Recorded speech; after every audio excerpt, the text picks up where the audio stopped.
আসসালামু আলাইকুম। Welcome to Sakib story lounge. আজ শুনবেন সত্যজিৎ রায়ের লেখা ফেলুদা সিরিজ থেকে একটি রোমাঞ্চকর গল্প, জাহাঙ্গীরের স্বর্ণমুদ্রা এর প্রথম পর্ব। চলুন গল্পটি শুরু করে দেই। হ্যালো, প্রদোষ মিত্র আছেন? কথা বলছি। ধরুন, পানিহাটি থেকে কল আছে আপনার। হ্যাঁ, কথা বলুন। হ্যালো, কে? মিস্টার প্রদোষ মিত্র? বলছি। আমার নাম শঙ্কর প্রসাদ চৌধুরী। আমি পানিহাটি থেকে বলছি। আমি অবশ্যই আপনার পরিচিত, কিন্তু একটা বিশেষ অনুরোধ জানাতে আপনাকে টেলিফোন করছি। বলুন। আমার ইচ্ছা আপনি একবার আমার এখানে আসেন। পানিহাটি? আগে হ্যাঁ, আমি এখানেই থাকি। গঙ্গার উপরে আমাদের একটা ১০০ বছরের পুরনো বাড়ি আছে। নাম অমরাবতী। এখানে সকলেই জানে। আপনার কাজের সঙ্গে আমার যথেষ্ট পরিচয় আছে এবং আপনারা যে তিনজন একসঙ্গে ঘোরাফেরা করেন তাও আমি জানি। আমি আপনাদের তিনজনকেই আমন্ত্রণ জানাচ্ছি। এই শনিবার সকালে এসে এই ধরুন ১০টা নাগাদ, রাত্রিটা থেকে আবার রবিবার ফিরে যাবেন। কেন অসুবিধায় পড়েছেন কি? মানে, আমার পেশাটা তো জানেন। কোনো রহস্য? তা না হলে আপনাকে ডাকবো কেন বলুন? তবে সে বিষয়ে আমি ফোনে বলবো না, আপনি এলে বলবো। আমার বাড়িটা আপনাদের ভালোই লাগবে। ভালো ইলিশ মাছ খাওয়াবো। যদি ভিডিও ক্যাসেটের ছবি দেখতে চান তাও দেখাবো। আর তার উপরে আপনার মস্তিষ্ক খাটানোর খোরাকও জুটবে বলে মনে হয়। আমার অবশ্যই এখন এমনিতে কোনো এনগেজমেন্ট নেই। তাহলে চলে আসুন, দ্বিধা করবেন না। তবে একটা কথা। কি? এখানে আমি ছাড়াও কয়েকজন থাকবেন। গোড়ায় আমি কাউকে আপনার আসল পরিচয়টা দিতে চাই না, একটা বিশেষ কারণে। ছদ্মবেশ নিয়ে আসতে বলছেন? সেটার হয়তো প্রয়োজন নেই। আপনি তো ফিল্ম স্টার নন। যারা এখানে থাকবেন, আমার বিশ্বাস তারা আপনার চেহারার সঙ্গে পরিচিত নন। আপনি শুধু আপনাদের তিনজনের জন্য তিনটি ভূমিকা বেছে নেবেন। কি ভূমিকা সেটাও আমি সাজেস্ট করতে পারি। কিরকম? আমার পিতামহ বানোয়ারিলাল চৌধুরী ছিলেন এক বিচিত্র চরিত্র। তার কথা পরে জানবেন, কিন্তু আমি এইটুকু বলতে পারি যে তার একটা জীবনী লেখা এমনিতেও বিশেষ দরকার। আপনি যদি ধরুন তার সম্বন্ধে তথ্য সংগ্রহ করতে আসেন। Very good. আর আমার বন্ধু মিস্টার গাঙ্গুলি? আপনার বাইনোকুলার আছে? তা আছে। তাহলে ওকে পক্ষবিদ করে দিন না। আমার বাগানে অনেক পাখি আসে। ওর একটা অকুপেশন হয়ে যাবে। বেশ। আমার খুড়তুতো ভাইটি হবেন পক্ষীবিদের ভাইপো। ব্যাস, তাহলে তো হয়েই গেল। তাহলে পরশু শনিবার সকাল 10টা। 10টা? অমরাবতী? অমরাবতী। আর আমার নাম শঙ্কর প্রসাদ চৌধুরী। ফেলুদাকে অবশ্যই টেলিফোনের পুরো ব্যাপারটা আমার জন্য রিপিট করতে হলো। বলল, কিছু লোক আছে যাদের কণ্ঠস্বরে এমন একটা ভরসা জাগানো হৃদয়তাপূর্ণ ভাব থাকে যে তাদের অনুরোধ এড়ানো খুব মুশকিল হয়। আমি বললাম, এড়াবে কেন? একে তো একরকম মক্কেল বলেই মনে হচ্ছে। তোমার রোজগারের কথাটাও ভাবতে হবে তো। আসলে ফেলুদার একটা ব্যাপার আছে। পরপর গোটা ২-৩ দিন কেসে ভালো রোজগার হলে কিছুদিনের জন্য গোয়েন্দাগিরিতে ইস্তফা দিয়ে অন্য জিনিস নিয়ে পড়ে। সে জিনিসে অবশ্যই রোজগার নেই, শুধু শখের ব্যাপার। এখন ওর সেই অবস্থা চলেছে। এখনকার নেশা হলো আদিম মানুষ।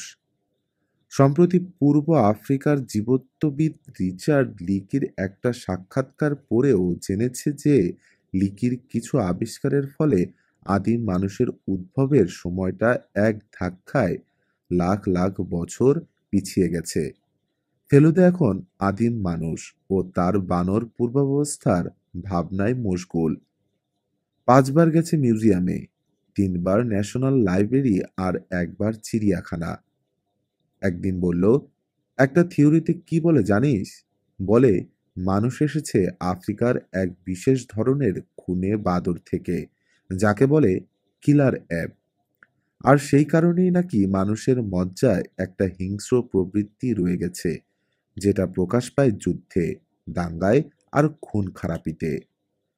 পানিহাটিতে মানুষের এই হিংস্র প্রবৃত্তির কোনো নমুনা ও আশা করছে কিনা জানি না, তবে এটা জানি যে মাঝে মাঝে ওর কলকাতা ছেড়ে অন্তত কিছুক্ষণের জন্য বাইরে ঘুরে আসতে ভালোই লাগে। এই তো সেদিন আমরা লালমোহন বাবুর গাড়িতে গিয়ে বর্ধমানের রাস্তায় পান্ডুয়ার বিখ্যাত ঐতিহাসিক গম্বুজ আর হিন্দু মন্দিরের উপরে তৈরি ষোড়শ শতাব্দীর মুসলমান মসজিদ দেখে এলাম। লালমোহনবাবুর ড্রাইভার হরিপদবাবু 10 দিনের ছুটিতে দেশে গেছেন বলে ফেলুদাকেই তার জায়গা নিতে হলো। পথে যেতে যেতে লালমোহনবাবু বললেন, দিলেন তো মশাই একটা দায়িত্ব, আর একটা বাইনোকুলার আর দুখানা বই ঘাড়ে চাপিয়ে। এদিকে গড়পারে তো কাক চড়ুই ছাড়া কোনো পাখি কোনোদিন দেখেছি বলে মনে পড়ে না। বই দুটো হলো সেলিম আলীর ইন্ডিয়ান বার্ডস আর অজয় হোমের বাংলা পাখি। ফেলুদা বলল, কুছ পরোয়া নেহি, মনে রাখবেন, কাক হলো কর্ভাস প্লেডেন্স, চড়ুই হলো পাসের ডেমেক্সটিকাস। সবসময় ল্যাটিন নাম বলতে গেলে জিভ জড়িয়ে যাবে, তাই ইংরেজি নামও ব্যবহার করতে পারেন, যেমন ফিগেংকে ড্রঙ্গো, টুনটুনিকে টেলর বার্ড, ছাতারেকে জঙ্গল ব্যাবলার। আর পাখি না দেখলেও মাঝে মাঝে বাইনোকুলার চোখে লাগালেই অনেকটা কাজ দেবে। আমার নামও তো একটাই চাই, বললেন লালমোহনবাবু। আপনি হলেন ভবতোষ সিংহ, আপনার ভাইপো প্রবীর আর আমি সোমেশ্বর রায়। 8:45 রওনা হয়ে আমরা 10:05 পানিহাটিতে শঙ্কর প্রসাদ চৌধুরীর বাড়ি অমরাবতীতে পৌঁছে গেলাম। আমাদের গাড়ি দেখেই বন্দুকধারী গুর্খা দারোয়ান এসে বিকট ক্যাত শব্দে লোহার গেট খুলে দিল। ফেলুদা বলল, গল্পের শুরুতেই একগাদা বর্ণনা হরহর করে ঢেলে দিলে পাঠক হাবুডুবু খায়। ওটা দিবি গল্পের ফাঁকে ফাঁকে। তাই শুধু বলছি, বিশাল জমির ওপর লাল বাড়িটা পেল্লায় থমথমে আর অনেকটা বিলিতি ক্লাসের ধাঁচে তৈরি। বাড়ির দক্ষিণে ফুলবাগান, তারপরে গাছপালা রাখার কাচের ঘর, আর তারও পরে ফলবাগান। নুড়ি বিছানো পেঁচালো পথ দিয়ে আমরা সদর দরজায় পৌঁছলাম। বাড়ির মালিক গাড়ির শব্দ পেয়ে বাইরে এসে দাঁড়িয়েছিলেন। আমরা নামলে হেসে বললেন, ওয়েলকাম টু অমরাবতী। এর বর্ণনা হলো, মাঝারি হাইট, ফর্সা রং, বয়স 50-50, পরনে পায়জামা আর আদ্দির পাঞ্জাবি, পায়ে সুরতোলা লাল চটি, ডান হাতে চুরুট। আমার খুড়তুতো ভাই জয়ন্ত কাল এসেছে, তাকেও দলে টেনে নিয়েছি। অর্থাৎ সে আপনাদের আসল পরিচয় জানলেও অন্যদের সামনে প্রকাশ করবে না। অন্যরা কি এসে গেছেন? ফেলুদা জিজ্ঞেস করল। না, তারা আসবেন বিকেলে। চলুন একটু বসে জিরোবেন, আর সেই সুযোগে কিছু কথাও হবে। আমরা বাড়ির পশ্চিম দিকের বিরাট চওড়া বারান্দায় গিয়ে বসলাম। সামনে দিয়ে গঙ্গা বয়ে চলেছে, দেখলেও চোখ জুড়িয়ে যায়। অমরাবতীর প্রাইভেট খাটও দেখতে পাচ্ছি সামনের দিকে। একটা তোরণের নিচ দিয়ে সিঁড়ি নেমে গেছে জল অবধি। ওই ঘাটটি কি ব্যবহার হয়? ফেলুদা জিজ্ঞেস করল। হয় বই কি, বললেন শঙ্করবাবু। আমার খুড়িমা থাকেন তো এখানে, উনি রোজ সকালে গঙ্গা স্নান করেন। উনি কি একা থাকেন এ বাড়িতে? একা কেন, আমিও তো 2 বছর হলো এখানেই থাকি। টিটাগড় আমার কাজের জায়গা। কলকাতায় আমহার্স্ট স্ট্রিটের বাড়ির চেয়ে এ বাড়ি অনেক কাছে হয়। আপনার খুড়িমার বয়স কত? 78। আমাদের পুরান চাকর অন্তত ওর দেখাশোনা করে। এমনিতে মোটামুটি শক্তই আছেন, তবে ছানি কাটাতে হয়েছে কিছুদিন হলো। দাঁতও বেশি বাকি নেই, আর মাথায় সামান্য ছিট দেখা দিয়েছে। নাম ভুলে যান, খেতে ভুলে যান, মাঝরাত্রিরে পান ছাঁচতে বসেন, এই আর কি। ঘুম তো এমনিতে খুবই কম, রাত্রিরে ঘন্টা দুয়েকের বেশি নয়। আসলে 4 বছর আগে কাকা মারা যাবার পর উনি আর কলকাতায় থাকতে চাননি। এখানে থাকাটা ওর কাছে একরকম কাশিবাসির মতো। বেয়ারা ট্রেতে করে চা আর মিষ্টি নিয়ে এলো। দুপুরে খেতে খেতে সেই একটা দেড়টা হবে, বললেন শঙ্করবাবু। কাজেই আপনারা মিষ্টিটার সদ্ব্যবহার করুন। এ মিষ্টি কলকাতায় পাবেন না। চায়ের কাপ হাতে নিয়ে একটা চুমুক দিয়ে ফেলুদা বলল, আমাদের আসল আর নকল দুটো পরিচয়ই তো জানেন। এবার আপনাদের পরিচয়টা পেলে ভালো হতো। আপনি কি করেন জিজ্ঞেস করাটা কি অভদ্রতা হবে? মোটেই না, বললেন শঙ্করবাবু। আপনাকে ডেকেছি তো সব কথা খুলে বলার জন্যেই, না হলে আপনি কাজ করবেন কি করে? সোজা কথায় আমি হলাম ব্যবসাদার। বুঝতেই পারছেন, এত বড় বাড়ি যখন মেনটেন করছি তখন ব্যবসা আমার মোটামুটি ভালোই চলে। আপনার কি বংশানুক্রমিক ব্যবসা? না, এ বাড়ি তৈরি করেন আমার পিতামহ বানোয়ারিলাল চৌধুরী, অর্থাৎ যার জীবনী লিখতে যাচ্ছি আমি। এক্স্যাক্টলি। তিনি ছিলেন রামপুরের ব্যারিস্টার। অগাধ পয়সা করে শেষ বয়সে কলকাতায় চলে আসেন। এসে এই বাড়িটা তৈরি করেন। উনি এখানেই থাকতেন, এখানেই মৃত্যু হয়। ঠাকুরদাদাও ব্যারিস্টার ছিলেন, তবে তার পসার আমার পিতামহের মতো ছিল না। তার দুটো কারণ, জুয়া আর মদ। তার ফলে চৌধুরী পরিবারের অবস্থা কিছুটা পড়ে যায়। বাড়িতে বানোয়ারিলালের কিছু মূল্যবান সম্পত্তি ছিল, সেগুলোর কথায় পরে আসছি। তার কিছু আমার ঠাকুরদাদা বিক্রি করে দেন। ব্যবসা শুরু করেন আমার বাবা, আর তার ফলে বংশের ভিত খানিকটা মজবুত হয়। তারপর আমি। আর আপনার খুড়তুতো ভাই? জয়ন্ত ব্যবসায় যায়নি। সে আছে এক ইঞ্জিনিয়ারিং ফার্মে, ভালোই রোজগার করে। তবে ইদানিং শুনছি ক্লাবে গিয়ে পোকার খেলছে। ঠাকুরদাদার একটা গুণ পেয়েছে আর কি। জয়ন্ত আমার চেয়ে 5 বছরের ছোট। এই ফাঁকে ফেলুদা পকেট থেকে তার মাইক্রো ক্যাসেট রেকর্ডটা বার করে চালু করে দিয়েছে। এটা হংকং থেকে আনা। আজকাল মক্কেলের কথা খাতায় না লিখে রেকর্ডারে তুলে নেয়, তাতে অনেক বেশি সুবিধা হয়।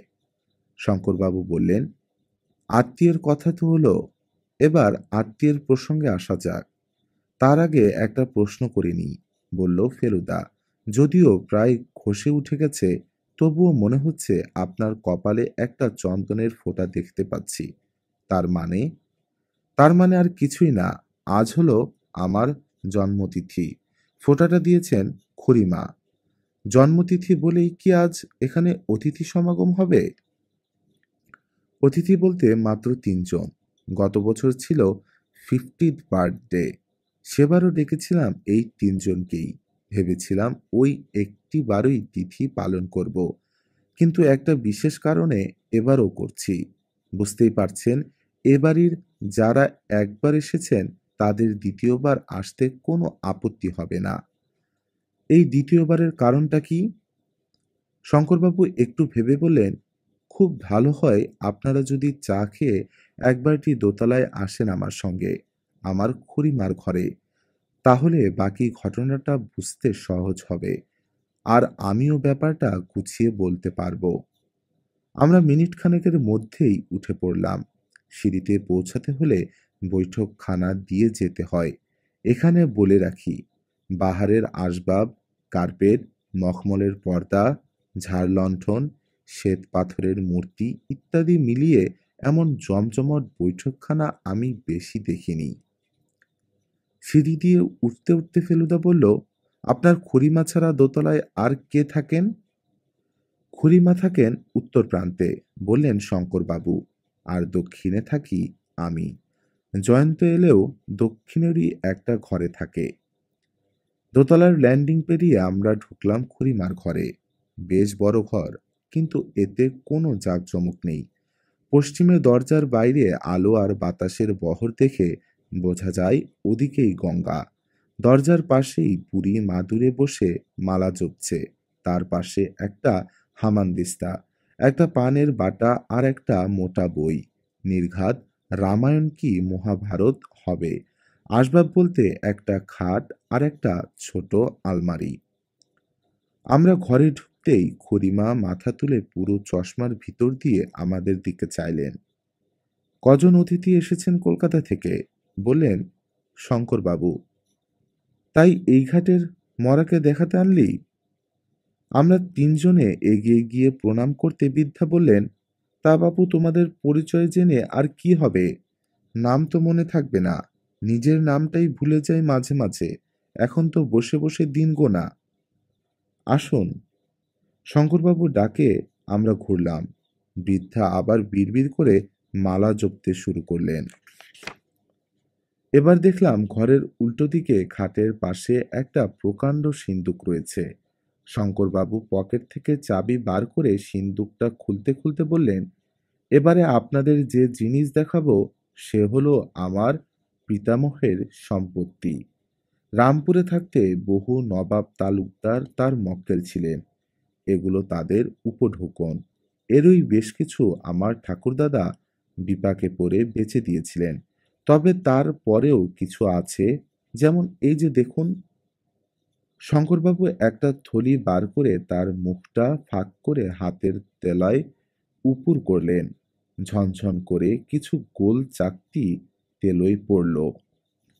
জাহাঙ্গীরের আমলের স্বর্ণমুদ্রা, বললেন শঙ্করবাবু। দেখুন, প্রত্যেকটিতে একটি করে রাশির ছবি খোদাই করা। এই জিনিস একেবারেই দুষ্প্রাপ্য। রাশিচক্র হলে 11টা কেন? ফেলুদা জিজ্ঞেস করল।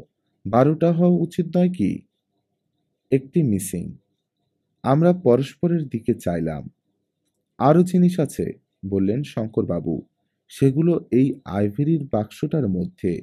সোনার উপর চুনি বসানো ইটালিয়ান নস্যির কৌটো, জেট পাথরের চুনি আর পান্না বসানো মোগল সুরাপাত্র, আংটি, লকেট। কিন্তু সেসব আপনারা দেখবেন আজ সন্ধ্যাবেলা, সর্ব সমক্ষে, এখন নয়। এর চাবি তো আপনার কাছেই থাকে? ফেলুদা জিজ্ঞেস করল। হ্যাঁ, আমার কাছেই। একটা ডুপ্লিকেট আছে, থাকে খুড়িমার আলমারিতে। কিন্তু সিন্দুক আপনার ঘরে নয় কেন?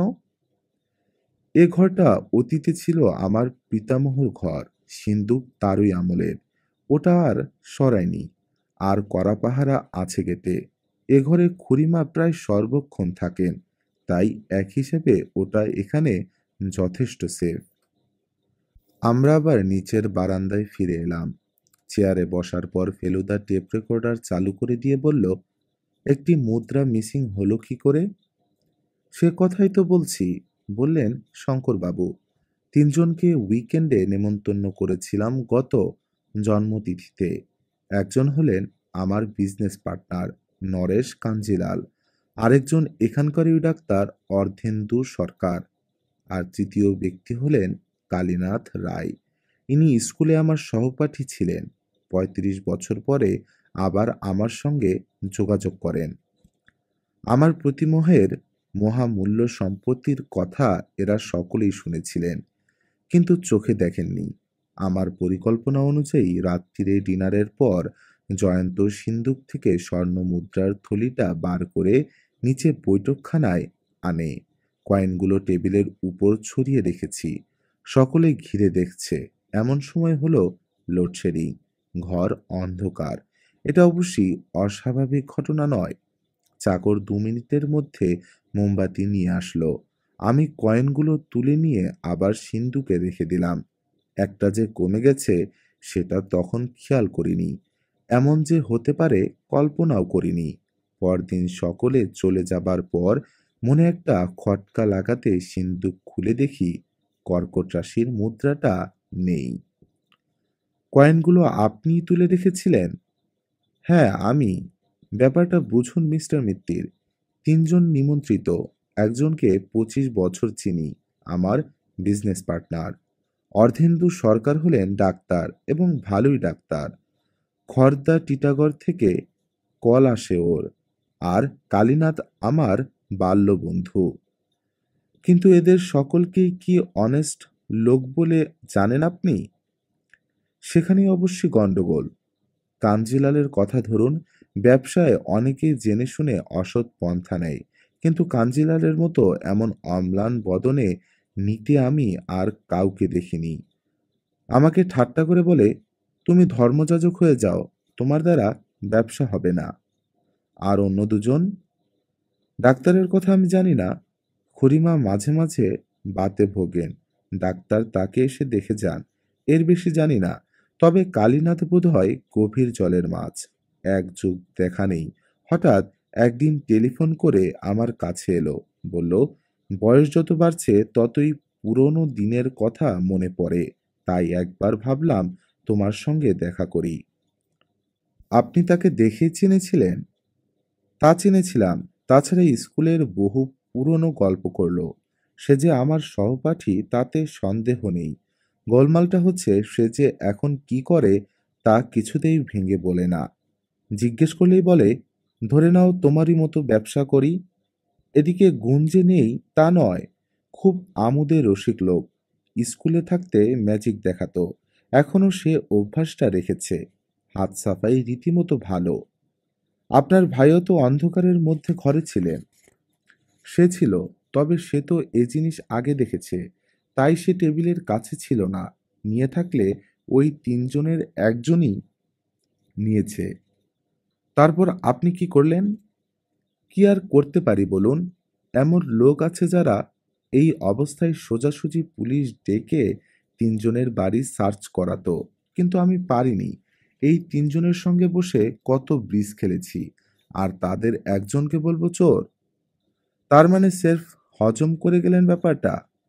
সেলফ হজম করে গেলাম, ফলে এখনো কেউ জানেই না যে আমি ব্যাপারটা টের পেয়েছি। সেই ঘটনার পরেও তো এদের সঙ্গে দেখা হয়েছে কতবার, কিন্তু কেউ তো কোনো রকম অস্বস্তি বা অপরাধ বোধ করছে বলে মনে হয়নি। অথচ আমি জানি যে এই তিনজনের মধ্যেই একজন দোষী, একজন চোর। আমরা তিনজনই চুপ। ঘটনাটা অদ্ভুত তাতে সন্দেহ নেই, কিন্তু এ অবস্থায় কি করা যায়? আমার মনের প্রশ্নটা ফেলুদাই করল। শঙ্করবাবু বললেন, এরা জানে যে আমি এদের সন্দেহ করি না, তাই এদের আবার ডেকেছি, এবং আজ রাত্রে আমি আবার এদের সামনে বানোয়ারিলালের কিছু মূল্যবান জিনিস বার করব। মাসখানেক থেকে ঘড়ির কাঁটায় কাঁটায় সন্ধ্যা 7টায় লোডশেডিং হচ্ছে এখানে। আর ঠিক আগে আমি জিনিসগুলো টেবিলে সাজাবো। ঘর আবার অন্ধকার হবে। আশা করছি সেই অন্ধকারে চোরের প্রবৃত্তি আবার মাথা চারা দিয়ে উঠবে। সব মিলিয়ে এই সম্পত্তির মূল্য 40-50 লাখের কম নয়। হয়তো আমার ভুল হতে পারে, কিন্তু আমার বিশ্বাস চোর লোভ সামলাতে পারবে না। চুরির পর আপনি আপনার আসল ভূমিকায় অবতীর্ণ হবেন। তখন প্রদোষ মিত্রের কাজ হবে চোর ধরা এবং চোরাই মাল বার করা। ফেলুদা বলল, আপনার ভাই এ সম্বন্ধে কি বলেন? সেও তো কাল অবধি কিছুই জানত না, বললেন শঙ্করবাবু। কাল আপনাকে ইনভাইট করার পর ওকে বলি। উনি কি বললেন? খুব চোটপাট করলো। বলল, তুমি একদিন চেপে রেখেছো ব্যাপারটা, তখন তখনই পুলিশে খবর দেওয়া উচিত ছিল। 1 বছর পরে কি মিস্টার মিত্তির কিছু করতে পারবেন ইত্যাদি। একটা কথা বলবো মিস্টার চৌধুরী? বলুন। আপনি মানুষটা এত নরম বলেই কিন্তু চোর তার সুযোগটা নিয়েছিল। অতিথিকে চুরির অপবাদ দিতে সবাই পেছপা হতো না, সেটা জানি। সেই জন্যই তো আপনাকে ডাকা। আমি যেটা পারিনি সেটা আপনি পারবেন। সর্ষে বাটা দিয়ে চমৎকার গঙ্গার ইলিশ সমেত দুপুরের খাওয়াটা হলো ফার্স্ট ক্লাস। জয়ন্তবাবুর সঙ্গে আলাপ হলো খাবার টেবিলই। ইনি মাঝারি হাইটের চেয়েও কম, বেশ সুস্থ সবল মানুষ। শঙ্করবাবুর পার্সোনালিটি এর নেই, কিন্তু বেশ হাসি খুশি, চালাক চতুর লোক। খাবার পর শঙ্করবাবু বললেন, আপনাদের এখন আর ডিস্টার্ব করব না, যা মন চায় করুন, আমি একটু গড়িয়ে নেই। বিকেলে চায়ের সময় বারান্দায় আবার দেখা হবে। আমরা জয়ন্তবাবুর সঙ্গে বাড়ির আশপাশটা ঘুরে দেখব বলে বেরোলাম। পশ্চিম দিকে একটা না একটা লিচু থামওয়ালা পাঁচিল চলে গেছে নদীর ধার দিয়ে। পাঁচিলের পরেই জমি ঢালু হয়ে নেমে গেছে জল অবধি। এই পাঁচিলই বাকি 3 দিকে হয়ে গেছে 1.5 মানুষ উঁচু। জয়ন্তবাবুর ফুলের শখ, তাই তিনি আমাদের বাগানে নিয়ে গিয়ে গোলাপ সম্বন্ধে একটা ছোটখাটো বক্তৃতা দিয়ে দিলেন। গোলাপ যে 300 রকমের হয় তা এই প্রথম জানলাম। বাড়ির উত্তরে গিয়ে দেখলাম সেদিকে আরেকটা গেট রয়েছে। শহরে কোথাও যেতে হলে এই গেটটাই নাকি ব্যবহার করা হয়। আরেকটা সিঁড়িও রয়েছে এদিকে। জয়ন্তবাবু বললেন, খুড়িমা মানে ওর মা গঙ্গা স্নানে যেতে ওটাই ব্যবহার করেন। একতলায় নদীর দিকে আর গঙ্গার দিকে চওড়া বারান্দা, দুদিক দিয়েই সিঁড়ি রয়েছে নিচে নামার জন্য। দেখা শেষ হলে পর আমরা ঘরে ফিরে এলাম। জয়ন্তবাবু কাচের ঘরে চলে গেলেন অর্কিড দেখার জন্য। আমাদের থাকার জন্য একতলায় একটা প্যাসেজের একদিকে পরপর 2টো ঘর দেওয়া হয়েছে। উল্টো দিকে আরো 3টে পাশাপাশি ঘর দেখে মনে হলো তাতেই বোধহয় 3 জন অতিথি থাকবেন। ঘরে ঢুকে বাহারে খাটে নরম বিছানা দেখে লালমোহন বাবু বোধহয় দিবানিদ্রার তাল করেছিলেন, কিন্তু শেষ পর্যন্ত বললেন, পাখির বইগুলোতে একবার চোখ বুলিয়ে নেওয়া দরকার। আমি একটা কথা ফেলুদাকে না জিজ্ঞেস করে পারলাম না। আচ্ছা, 1 বছর আগে যে লোক চুরি করেছে সে যদি এবার আর চুরি না করে তাহলে তুমি চোর ধরবে কি করে? ফেলুদা বলল, সেটা এই 3 ভদ্রলোককে স্টাডি না করে বলা শক্ত। যার মধ্যে চুরির প্রবৃত্তি রয়েছে তার সঙ্গে আর 5টা অনেস্ট লোকের একটা সূক্ষ্ম তফাৎ থাকা উচিত। চোখ কান খোলা রাখলে সে তফাৎ ধরা পড়তে পারে। ভুলিস না, যে লোক চুরি করে তার বাইরেটা যতই পালিশ করা হোক না কেন তাকে আর ভদ্রলোক বলা চলে না। সত্যি বলতে কি, ভদ্রলোক সাজার জন্য তাকে যথেষ্ট অভিনয় করতে হয়। বিকেলে পরপর 2টো গাড়ির আওয়াজ পেয়ে বুঝলাম অতিথিরা এসে গেছেন। বারান্দায় চায়ের আয়োজন হলে পর শঙ্করবাবুই আমাদের ডেকে নিয়ে গেলেন 3 গেস্টের সঙ্গে আলাপ করানোর জন্যে। ডক্টর সরকার 1 মাইলের মধ্যেই থাকেন। ইনি হেঁটেই এসেছেন। বছর 50 বয়স, চোখে চশমা, মাথার চুল পাতলা হয়ে এসেছে। গোঁফটা কাঁচা হলেও কানের পাশের চুলে পাক ধরেছে। নরেশ কাঞ্জিলাল বিরাট মানুষ। ইনি স্যুট টাই পরে সাহেব সেজে এসেছেন। ফেলুদার পরিচয় জেনে বললেন, বানোয়ারিলালের জীবনী লেখার কথা আমি শঙ্করকে অনেকবার বলেছি। আপনি এ কাজের ভারটা নিয়েছেন শুনে খুশি হলাম। হি ওয়াজ এ রিমার্কেবল ম্যান।